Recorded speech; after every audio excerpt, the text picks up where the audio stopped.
Olá, como é que vocês estão? De volta com o nosso podcast Divã e Vinho.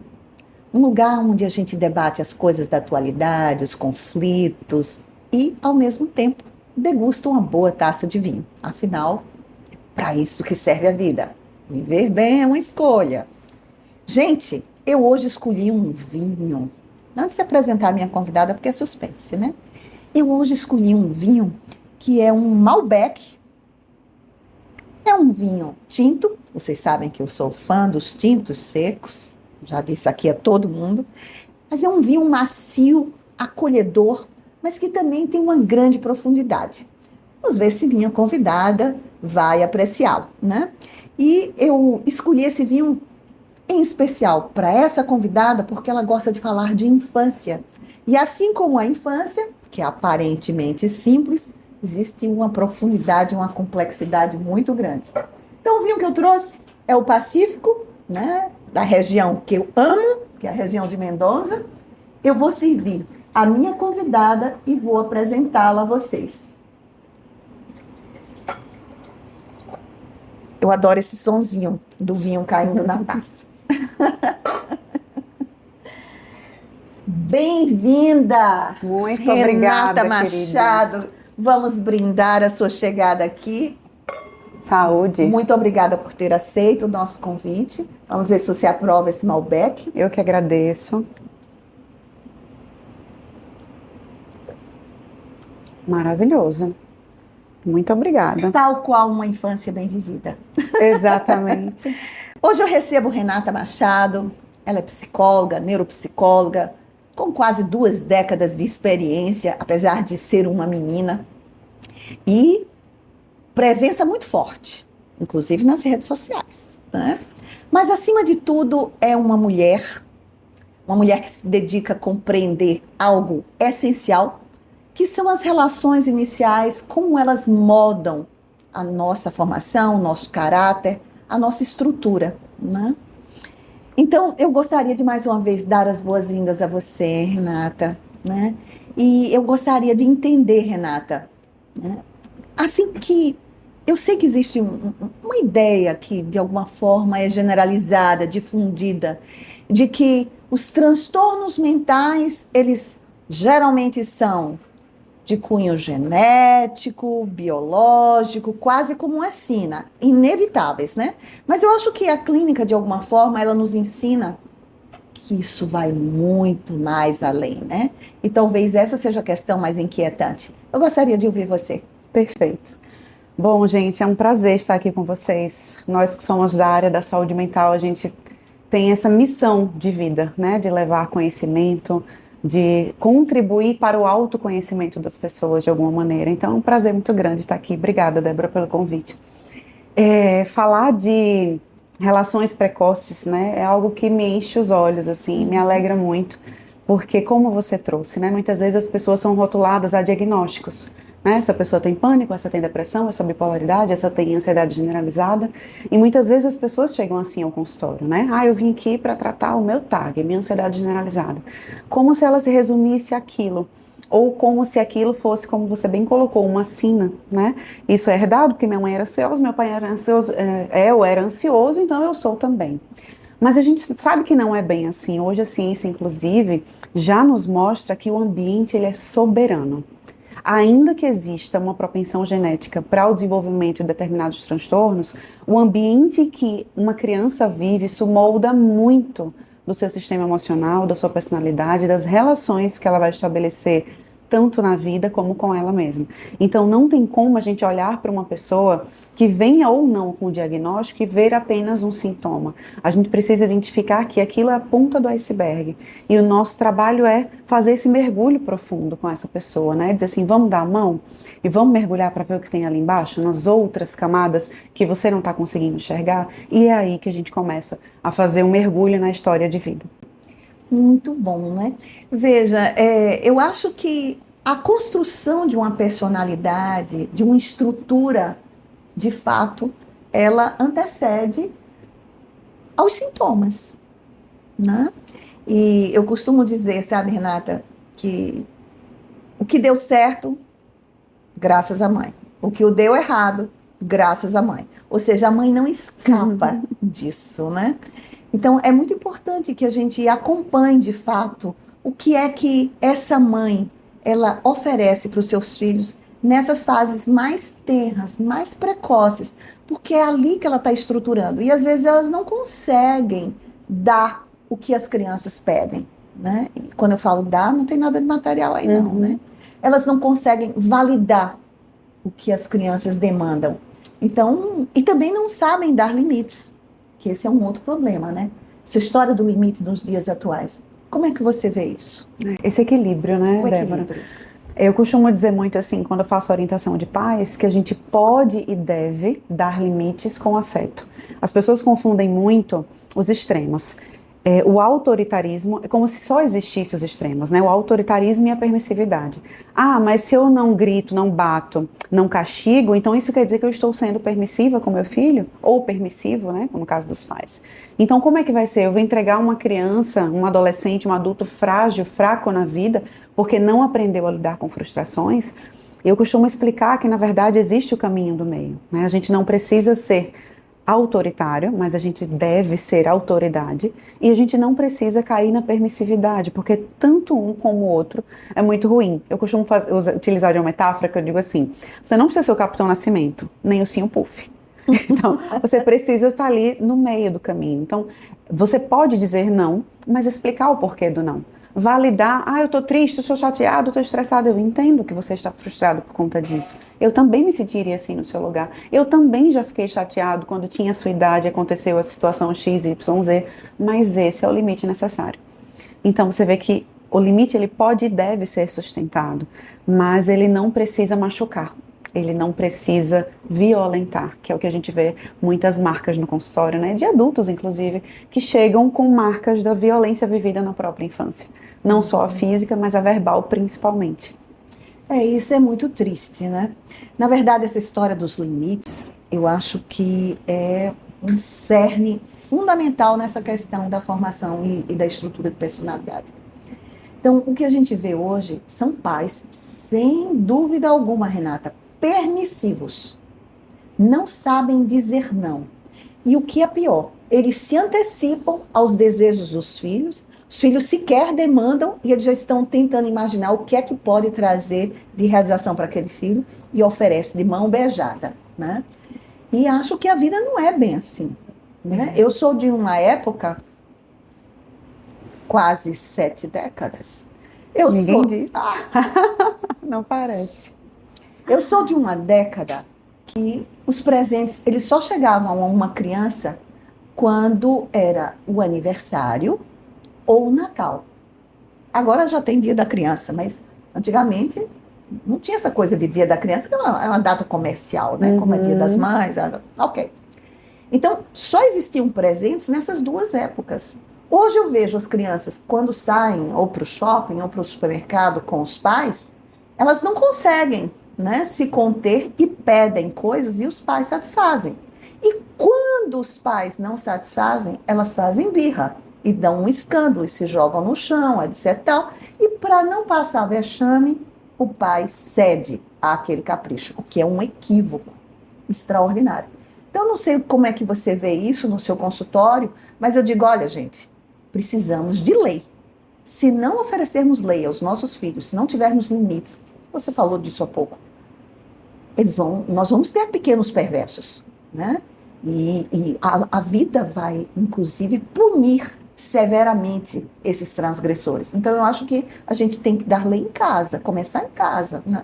E a gente precisa olhar, né, Débora, o que está por trás disso. O que eu costumo observar?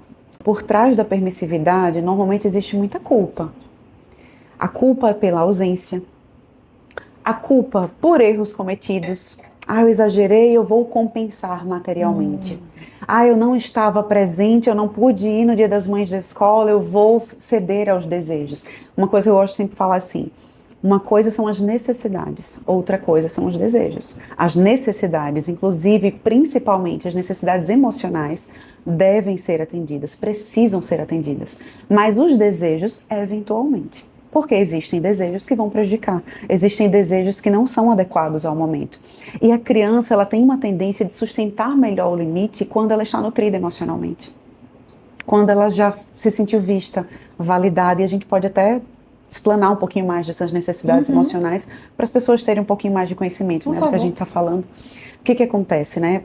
Muitas famílias ainda hoje, antigamente era mais comum, mas ainda hoje, olham muito as crianças quando elas, né, as gestantes, próximos de chegar aquele bebê, e elas olham muito para o ambiente físico. O quartinho do bebê, onde é que meu filho vai estudar, e como é que vai ser, e como é que vai ser quando eu voltar a trabalhar. Só que essa, embora seja naturalmente uma preocupação válida, deveria ser secundária. A primária deveria ser o quanto eu estou disposta a me conectar a essa criança e entregar a ela as bases necessárias para ela se desenvolver bem emocionalmente.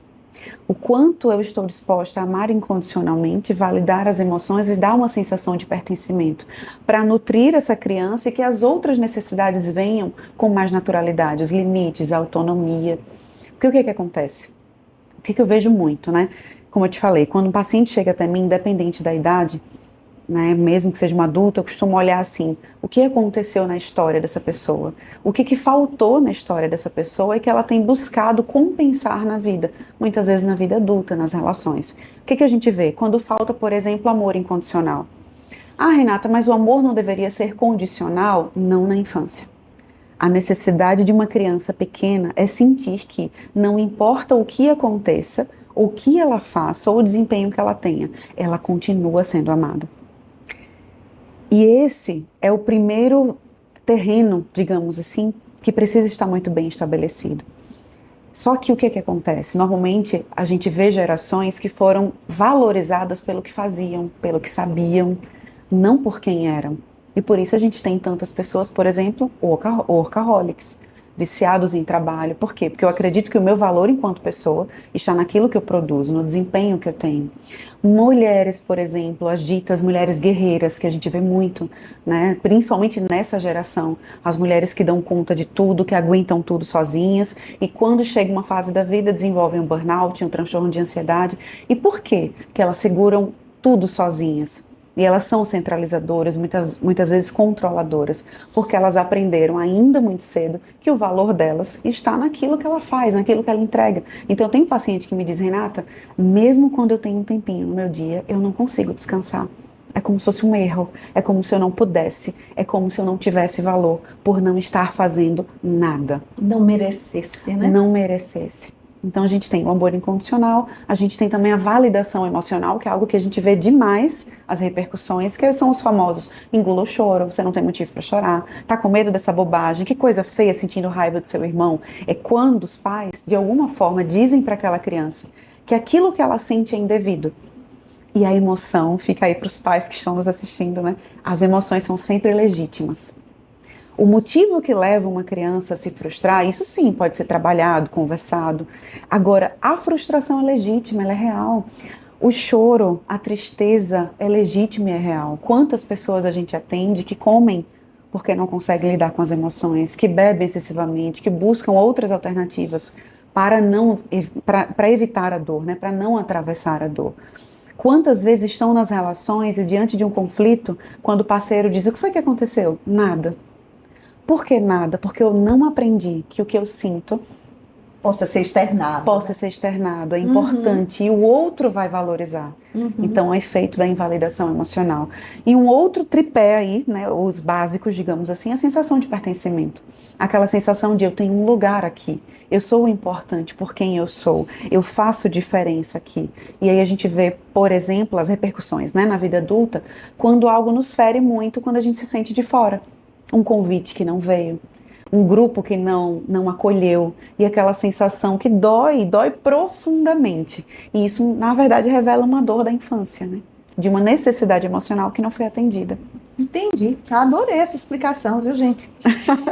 Você falou muito aí na questão da frustração, da dor, da falta. Então, eu acho que é interessante que a gente possa lembrar, né, que o ser humano é um ser de falta. E que nada, absolutamente nada vai atender ou preencher né, aquilo que a gente efetivamente deseja. Até porque o desejo, como você disse, é bem distante da necessidade, né? E o desejo é algo que desliza, né, Renata?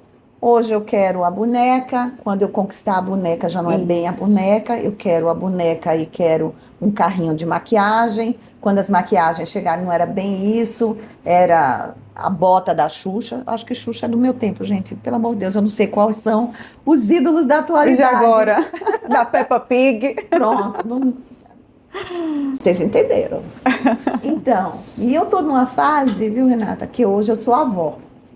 Então eu preciso me inteirar do que é que está acontecendo na atualidade. Mas a verdade é que o ser humano é um ser de falta e nada satisfaz esse desejo. Absolutamente nada. Porque quando ele conquista alguma coisa, quando ele realiza um desejo, outro vem e substitui aquele primeiro e o desejo vai deslizando, deslizando até a morte. Ou seja, desejo nunca se satisfaz. No máximo, se realiza. Não é isso, Renata? Exatamente. Né? E trazendo para esse contexto que a gente está falando, quantas vezes a criança manifesta um desejo, mas que na verdade ela ainda não tem um amadurecimento emocional e cognitivo para verbalizar a necessidade.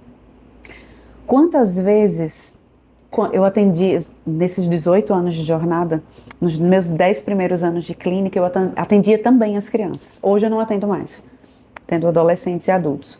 Mas quantas vezes eu ouvi de crianças o fingir estar doente para ter a presença da mãe? A atenção, né? Isso, a criança que ficou o dia inteiro na escola no integral, ela chega à noite e inventa 1000 coisas para não dormir. Eu tô com sede, eu tô com dor de barriga, faz isso para mim, eu quero um biscoito. Porque na verdade o que essa criança está querendo dizer é: eu ainda não estou satisfeita Diga emocionalmente. Que me ama, diga que me ama. Do jeito que eu fiz aqui com os meninos hoje, né? Diga Exatamente, que me ama. exatamente. Porque a nutrição emocional é o alimento da alma. Por mais que nenhuma criança vai crescer traumatizada porque não foi para Disney, porque não tem o brinquedo da moda, porque não tem a bota da moda, nenhuma. Mas as marcas da ausência emocional, de uma presença verdadeira, genuína, isso sim causa marcas muito profundas. E tem um outro detalhe que eu acho interessante, né? Agora eu vou falar de novo da minha experiência de vó de gêmeos. Olha que lindo. Né? Aparentemente, mesma mãe, mesmo pai. Mas não é bem assim. Cada filho tem uma mãe diferente, tem um pai diferente. Porque quer queira, quer não, são relações que se estabelecem. E a mãe, às vezes, se identifica com o filho num determinado detalhe crítico, com a filha em outro detalhe crítico, o que não significa que ame mais um do que o outro, absolutamente. Mas acabam sendo pais diferentes para cada filho. E aí as pessoas se perguntam, puxa vida, são gêmeos, são irmãos, mesmo pai, mesma mãe, são tão diferentes, né? Como é que você justifica isso, Renata? A gente vê muito, que bem o que você trouxe, né? O indivíduo, ele vive a mesma realidade, né? No caso dos gêmeos, né? Ele tem uma mesma dinâmica familiar, mas eles respondem de uma forma diferente, porque eles têm temperamentos, naturezas diferentes, né? As minhas não são gêmeas, né? Eu tenho uma de 9 e uma de 11. Opa, como é o nome das meninas? Alice e Helena. Alice e Helena, beijinhos, sua mãe, ó, fantástica. Eu vou mostrar para elas. Ok. E elas têm temperamentos muito diferentes, né? Uma da natureza da introspecção, da sensibilidade, a outra a extroversão, fala o que pensa. Então, para uma, eu achei maravilhoso quando você colocou, cada filho tem uma mãe diferente. Uma eu preciso empurrar para a vida e dizer que ela pode se expressar, que ela pode dizer o que ela pensa, que ela pode se colocar. A outra eu tenho que frear, senão... Voa mais rápido, é aquela sinceridade exagerada, e eu preciso estar ali podando, puxando. Então, de fato, cada filho ele pede uma versão de nós diferente.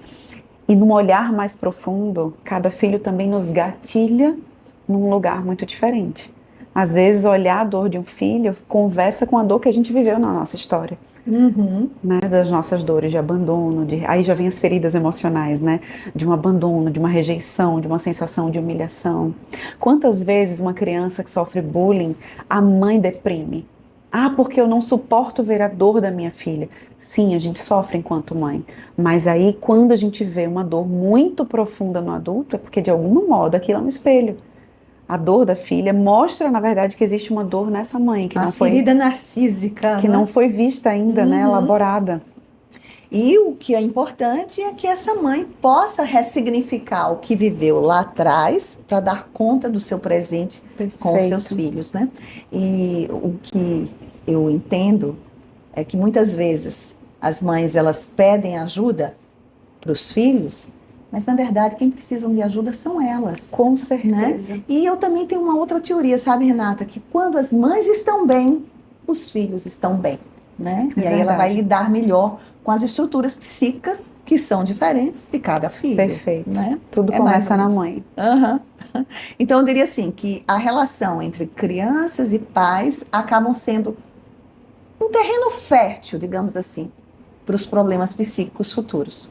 Sem sombra de dúvidas. Uhum. Principalmente na infância, de novo, porque mãe é nutrição emocional. Ah, Uhum. Renata, você quer dizer então que o pai não é importante? Não, o pai é importantíssimo, com uma certa. Ele tem o seu papel. Mas primeiros 3 anos de vida, vinculação extremamente intensa com a mãe. A gente chama de fusão emocional. É a maternagem mesmo, e o pai acaba fazendo maternagem também. Só tem esse lugar, não é? Uhum, isso. O detalhe também, sabe, Renata, que eu vejo com muita frequência, é que até mesmo para o pai entrar nessa relação e fazer maternagem, não é ainda lugar de pai, não. É maternagem mesmo, fazer o que precisa ser feito, acalentar, colocar no peito, só não dá a mama. Esse papel do pai só é possível se a mãe permitir. Perfeito. É a mãe que faz a ponte da relação entre o filho e o pai. Se essa mãe não permite, né, o pai não vai conseguir alcançar, né, e imprimir daí em diante a função paterna, ser a lei. Isso. Os Né? limites, o direcionamento é quem empurra Uhum. para a vida, né? Porque eu acho que a lei do pai é fundamental. E se a mãe não valida, Renata, isso fica difícil, porque é a mãe que tem que dizer: respeite seu pai. É verdade, é a mãe, viu? Respeite seu pai. Seu pai é que decide. Quando o seu pai chegar, eu vou contar o que você está fazendo. Então, se ela transmite aos filhos a importância do papel do pai, o pai aí sim vai poder entrar com a lei. Do contrário, essa mulher fálica, poderosa, que só ela decide, só ela sabe, ela vai acabar, de alguma forma, minando a construção tão sutil, tão delicada da personalidade desses filhos, Sim, né? exatamente. E muitas vezes por uma dor que é dela, né? Sim. Eu vejo assim, mulheres que viveram relações na sua infância onde não se sentiram amadas, elas têm uma tendência a depositar no filho aquela expectativa do amor que ela não recebeu dos próprios pais. Ela não deposita isso no marido porque ela sabe que essa relação pode terminar. Só que a relação com o filho, essa é garantida. Mesmo que esse filho vá embora, mesmo que aconteçam coisas ao longo da vida, ele continua sendo filho. É como se fosse a esperança dela, gente, obviamente no contexto disfuncional, é como se fosse a esperança dela de finalmente eu tenho alguém para me amar. Então, se a relação com esse marido, ou desse pai e desse filho, de algum modo atrapalha, isso inconsciente também, tá, gente? Nenhuma mãe faz isso conscientemente, Uhum. pelo menos espera-se. Se esse pai atrapalha essa nutrição que eu espero desse filho, que ele me ame, que ele me valide, que ele me tenha como única referência nessa vida, esse pai começa a ser atacado. E aí a relação começa a afundar. Pois é, você já pensou quando uma mãe desqualifica a função do pai, desqualifica esse homem que está lá? Seu pai não vale nada, seu pai não sabe suprir as nossas necessidades, seu pai isso, seu pai aquilo. Então, isso também é muito ruim na formação e na identidade sexual dessa criança, Sim, né, com a figura paterna. Isso exato. também é um agravante, né? Sim, Por mais que a gente fale nas questões de uma homossexualidade que venha por outras questões, não necessariamente de natureza do DNA, a gente sabe até que tem um traço de DNA, sabe disso, né? já vi alguma coisa sobre Tem a isso. ciência. Mas a mãe, ela realmente tem uma importância muito grande nisso. Porque quando ela desqualifica o pai, quem é o meu objeto de Ela amor? desqualifica o masculino ela. para essa criança, É né? ela. A identificação é apenas com Ela é a poderosa. Ela é que tem o poder fálico. Ela é que tem a espada. Então, mães, pelo amor de Deus, escondam a espada. Eu sei que vocês todas são poderosas, mas escondam a espada, pelo amor de E a Deus. gente tem um agravante aí, né, Débora? Os pais divorciados. Que é muito comum, né? A gente vê que quando esse casal se separa, e existem muitas mágoas, muitas dores, e obviamente nenhuma separação é fácil, mas obviamente tem algumas que são muito mais densas e intensas, a depender do que levou isso a acontecer. Mas é muito comum quando essa mãe, ou quando o pai também, né? Porque também tem a imaturidade emocional dos dois lados, entendem que o outro é o culpado e começa a utilizar a criança como fonte de desabafo. E faz alienação parental. Exato. Porque você é igual ao seu pai, olha o que você está fazendo. E eles não sabem, nem vou dizer que eles esquecem, eles não sabem que uma criança é metade mãe, metade pai. Eu sempre digo para uma paciente que separou, ou se for um homem, né, que separou também, todo cuidado em como você vai falar, se reportar, se referir, sinalizar qualquer coisa em relação ao seu ex-parceiro, sua ex-parceira diante do seu filho. Você não vai estar falando da sua ex-mulher ou do seu ex-marido. Se essa criança é metade a mãe e metade o pai, você está dizendo para essa criança que tem metade dela que não é boa o suficiente, que é ruim. Essa criança, além de rejeitar esse outro genitor, principalmente se ele ouve daquele que ele tem mais conexão emocional, ela passa a se rejeitar também. Eu não sou bom, eu sou indevido, e ela se coloca ali no meio desse ex-casal. Começa a se sentir culpado também, até mesmo pela separação dos pais. Eu já vi muitas crianças se sentirem culpadas, né? Peso que não são delas. Achando que alguma coisa que elas fizeram, disseram, repercutiu e que fez com que o laço fosse rompido. Isso. Muito comum a gente ver crianças se culpando, né? Infelizmente, é muito pesado, né? Um peso que não é devido, não é deles. Então, e aí a gente percebe, né, Renata, que padrões de funcionamento da infância acabam, de alguma forma, repercutindo na vida adulta, né? É uma ansiedade, uma autodepreciação, eu não mereço, não sou bom o suficiente, né? Ou possuem relacionamentos disfuncionais, repetindo o padrão que viveu e que foi testemunha da relação paterna. Isso. O que você acha disso? Todas as relações da infância... Renata, antes... Eu fui bebendo, né? Se inspire, por favor. Eu fui bebendo. Se inspire, por favor. Até porque esse Malbec é tão complexo quanto os problemas da infância. Viu? Repita para mim, só sua última pergunta, Débora. Acho que você foi falando e eu fui fazendo associações aqui. Qual foi? Não, eu disse assim, que os padrões da infância, né, de funcionamento, acabam de alguma forma repercutindo na vida adulta de um sujeito, né?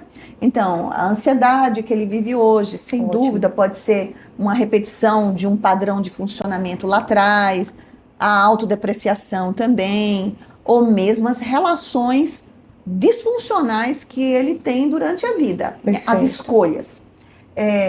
Eu tenho um professor, né? Professor Adilson Sampaio, deixou muita saudade, foi embora aos 98 anos, foi meu psicanalista durante mais de uma década, maravilhoso, um professor incrível. Então, Adilson Sampaio, psiquiatra e psicanalista, ele tinha algumas máximas sobre essa questão das escolhas de relacionamento, né?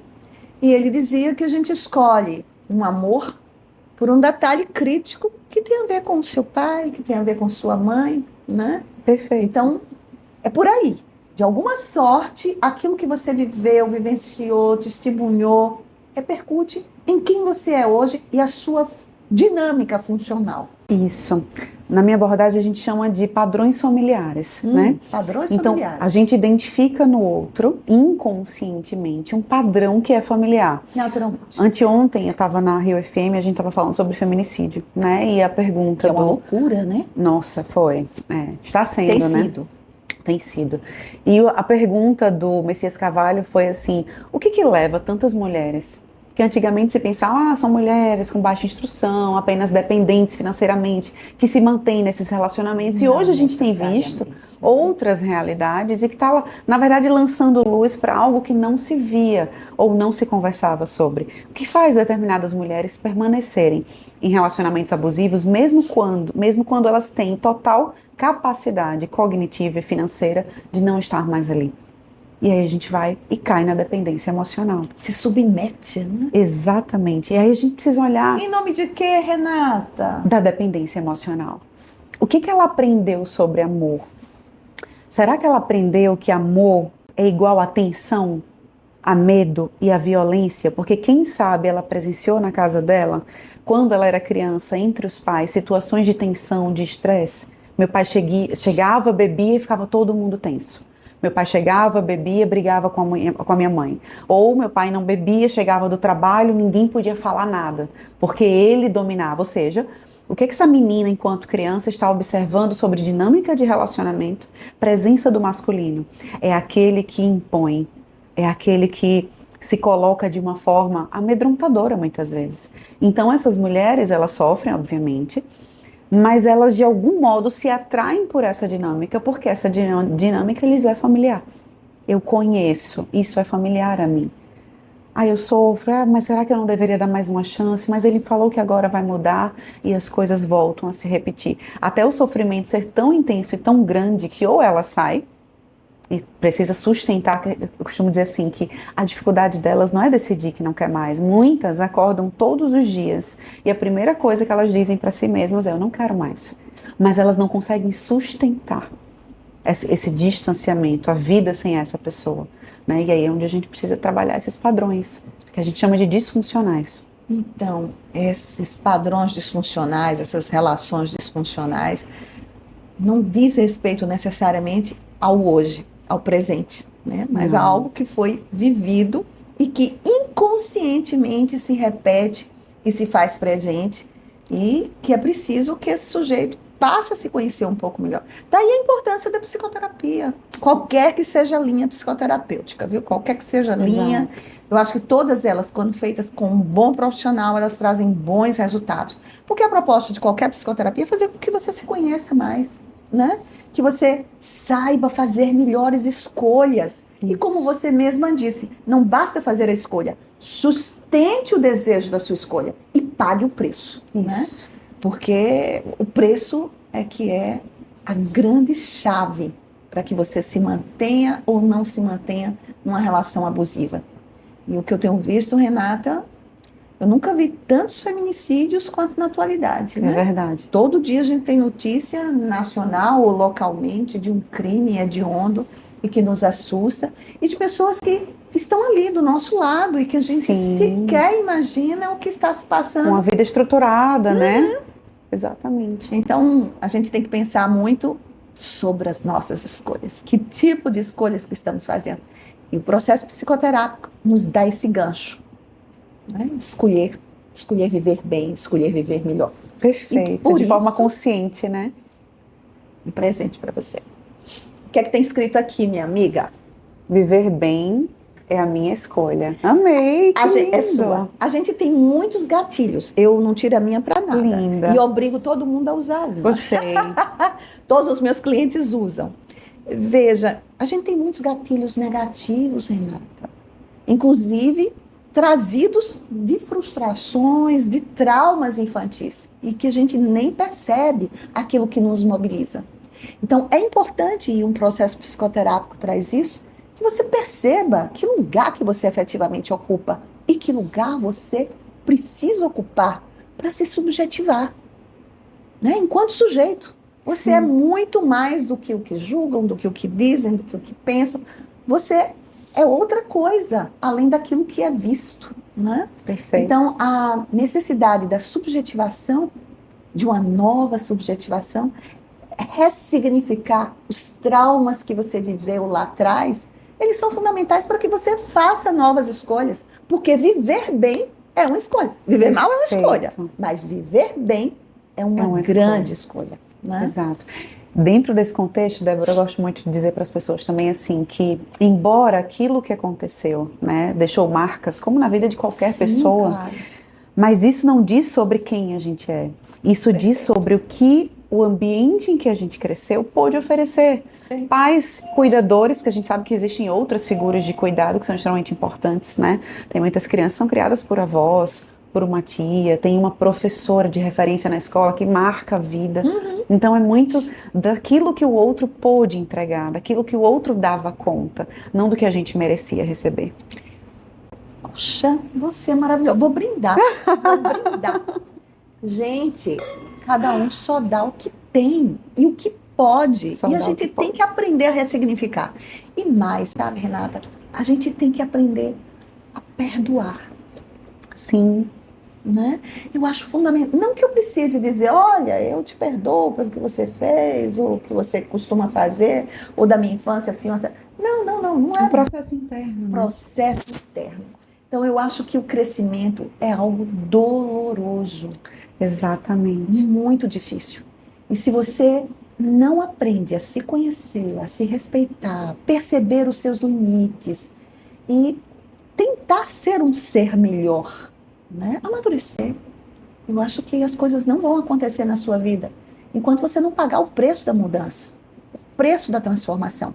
Porque mudar é difícil, é complexo, né? Muito. Exige um luto de velhas versões, né?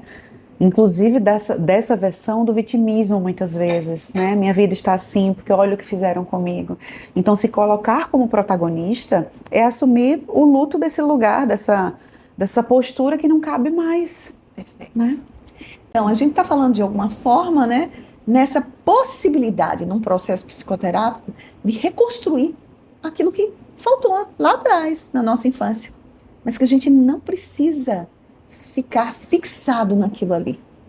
A gente pode sim deixar o barco correr com mais leveza e ressignificar, né, Isso. tudo isso que foi vivido, né? Perfeito. Então, eu acho que talvez, Renata, essa talvez seja a parte mais bonita de uma clínica psicoterápica, né?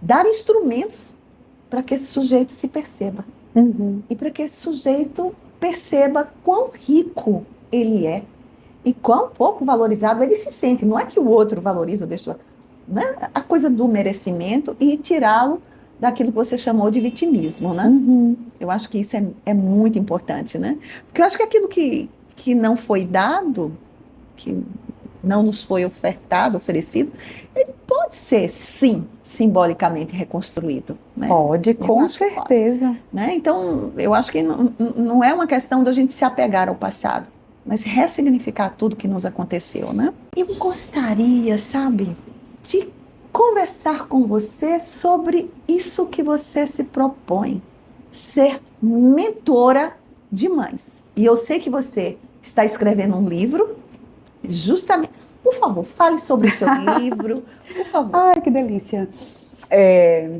O livro, ele vai se chamar De Volta para Mim. Uau, é bom. Ele é uma caminhada, na verdade, que eu vivi na minha jornada pessoal, que acompanho muitas pacientes nas jornadas delas, né? É um livro para mulheres que se perderam de quem elas são, principalmente depois da maternidade. Não apenas para mães, para mulheres, mas principalmente para as mães. Por quê? Porque quando a gente se torna mãe, naturalmente, o mundo ele começa a te ver como se você fosse uma espécie de vitrine. Então, tudo que acontece com esse filho, cadê a mãe que não viu isso? Cadê a mãe que não deu educação? Olha a roupa desse menino, a mãe não viu? A unha tá grande, a mãe não cortou? Então, principalmente quando a gente vem de padrões, né, de ser valorizado pelo que a gente faz, a maternidade pode começar a trazer certos pesos. Eu preciso ser perfeita, eu não posso errar, porque um erro aqui pode, né, ocasionar em um processo muito grande. E nesse lugar, muitas vezes é fácil da gente se perder, enquanto mulher, enquanto ser humano. E a gente vai vivendo para, digamos, suprir expectativas, né? Seja no trabalho, seja no casamento, seja para os filhos, e a gente se perde. Não é difícil se perder. Então, esse livro ele vai trazer um processo de resgate, de retomada, onde a gente vai olhar para a infância identificar que padrões existiram lá, quem sabe por que essa mulher se tornou guerreira, salvadora, por que ela abriu mão dela, por que ela precisou de tanto controle. E depois a gente vai passeando pelas feridas emocionais e vai falar de maternidade, de autoconhecimento, que é o que permeia todo o livro, né? E de autocompaixão. Esse é o fechamento e o principal, porque autoamor não pode existir sem autocompaixão. Como é que a gente vai se amar verdadeiramente se a gente se chicoteia a cada erro? Se a gente se cobra a perfeição o tempo inteiro? Se a gente está o tempo inteiro sendo o nosso maior algoz? Naquele lugar de... Quando eu costumo dizer para os pacientes, né? Tá, se fosse uma amiga sua que tivesse feito exatamente o que você fez, o que você diria para ela? Mas, não, se eu sou amiga, eu diria assim, amiga, isso acontece e tal. Agora, quando sou eu, Renata, eu não consigo, eu me puno, eu sofro, eu fico mal. Como é que você vai amar alguém que você olha o tempo inteiro como falho, como insuficiente, como incapaz? Não tem como. Então, o processo de autocompaixão, ele precisa ser a base do autoamor. Muito bom isso. Já estou na fila dos autógrafos. Por favor, delícia. nos anuncie quando esse livro for lançado, porque eu acho que vai ser um livro indispensável para as mães, para as mulheres. E já tem um pronto, que é para pais e filhos. Opa! Esse se chama Eu Vejo Você. É um projeto criado a 6 mãos, eu e minhas 2 filhas. Lindo. Eu escrevi o livro, Eu Vejo Você, e elas fizeram as ilustrações. Esse já foi para a editora, em breve a gente vai ter. São diálogos entre pai e filho, mãe e filho, vó e neto, lidando com as emoções que existem, que são desafiadoras para os pais, porque eles não foram acolhidos lá atrás. E por isso é tão difícil. Então é para dar ferramentas para os pais, nesse diálogo, nesse acolhimento, nesse incentivo, nessa validação, nesses limites. A gente tem um capítulo lá só de a mãe e o menininho conversando sobre as telas. Ele falando, mas eu tô muito chateado, eu não queria esse limite. Ela disse, eu entendo, mas é por amar você que ele vai continuar sendo estabelecido. Por hoje você não usa mais a tela. Maravilhoso, maravilhoso. Telas eu acho que seria um outro programa, um outro podcast para a gente discutir aqui. Tem muitas camadas, né? Muitas, né? Mas o que você trouxe, assim, que é tão importante aqui para a gente, né? Aguardem os lançamentos, eu estou na fila de autógrafo. Mas o que você trouxe também, que nos marca substancialmente, é que educar não é apenas amar, né? Educar é dar limite. Por hoje basta. Sim. Hoje não tem mais telas, Sim. porque eu te amo. Justamente porque eu te amo. E você trouxe uma coisa, né? Até porque amor sem limite a gente sabe que desorganiza, viu, gente? Com certeza. Amor sem limite desorganiza. Limite sem amor é duro demais. Se nas relações adultas são necessárias, imagina nas infantis, então eu acho que o equilíbrio, né, o meio caminho é o que forma um psiquismo saudável. Mas aí você falou uma coisa que também me atravessou, né? Você disse assim, autocompaixão, que é tão importante. Gente, às vezes as pessoas confundem paixão com peninha. Peninha é uma coisa, piedade é uma coisa, compaixão é outra. Compaixão é você, de alguma forma, ter um nível de empatia com o outro ou consigo mesmo, já a gente está falando de autocompaixão, né? O que é que você diria à sua amiga nessa troca, mas você ter uma ação envolvida naquela empatia. Então, compaixão tem a ver com empatia e uma ação. O que é que eu posso fazer para mudar esse cenário? Tô louca para ler seus livros, viu? Adorei. Ai, que bom. Renata, infelizmente o nosso tempo se esvaiu já. Ai, foi muito bom. Eu amei, viu, Débora? Amei. Que bom. Né? Até porque viver bem é uma escolha, né? Uma escolha. E eu acho que a gente tem que fazer tudo para que a vida fique leve, né? Quanto mais leve, mais felizes seremos. Exato. Renata, que último recado você daria para os seus seguidores, que ela tem um séquito de seguidores, né? Para os nossos. O que você diria para quem nos escuta nesse momento como um recado final? Eu diria que o maior presente que a gente pode nos dar, e principalmente para pessoas que são pais e que são mães, é o autoconhecimento. Sem sombra de dúvidas, porque isso é um divisor de águas. Quando a gente não tem um autoconhecimento, a gente tem uma tendência a acreditar que as coisas acontecem por mero destino. Ah, porque olha a minha vida, olha a minha história, olha o que estava escrito, olha o que fulano me fez fazer, olha o que essa pessoa me desperta, que raiva que eu tô, porque a culpa é dela. Se chegou para você, é seu. E as coisas chegam porque é necessário chegar para o nosso desenvolvimento. E a gente pode fechar os olhos, se vitimizar e culpar alguém, as circunstâncias, a vida, o governo, os pais, os filhos. Ou a gente pode dizer, bom, se a vida é uma escolha, né? Se a gente escolhe ser feliz, a gente precisa fazer escolhas conscientes. E escolhas conscientes passam por necessariamente a gente entender o que está por trás das nossas escolhas. Por que eu penso assim? Por que eu me sinto assim? Por que eu fiz essas escolhas na minha vida? Por que essa situação me dói tanto? Não dói em fulano, mas dói em mim. Eu quero entender por que disso. Porque quando a gente conhece as nossas dores, a gente para de se colocar na vida culpando o outro, atribuindo responsabilidade ao outro que é nossa. E é tão bom viver com autorresponsabilidade, entender que se chegou para mim, é porque eu preciso sentir, é porque eu preciso atravessar, eu preciso aprender com isso para me tornar alguém melhor, mais consciente, mais evoluído e levar coisas boas para onde eu for. Então, eu acredito muito que o autoconhecimento é um grande divisor de águas, porque foi assim na minha vida, e é e continua sendo. Eu tenho um mentor chamado Elton Euler, que ele diz assim que autoconhecimento é um processo com início, meio e meio. Perfeito, adorei então, isso. Estamos aí no meio, buscando, continuando. Acho que é uma caminhada que não tem fim. E que bom que é, porque isso mostra que a gente pode sempre se tornar uma versão melhor, mais evoluída, mais consciente e mais feliz, naturalmente. Ai, que eu adorei essa entrevista. Gente, o podcast Divã e Vinho trouxe aqui um presente para nossa convidada. Ah, obrigada. Eu espero que você faça bom uso, né? E, claro, que se vocês gostaram desse podcast, por favor, divulguem, encaminhem para os amigos, para aquela mãe problemática, entre aspas, né? Marque o sininho aí para receber as notificações quando vierem novos episódios, né? E nos sigam. Inscrevam-se no canal. E, por favor, deixe aí o seu @, Renata. @Renata Machado Oficial. Maravilhosa. Divina. Amei. Um beijo, eu amei, tá? Ai, que coisa boa receber você aqui. Até a próxima. Muito obrigada. Até a próxima. Não vai demorar. Vamos sim.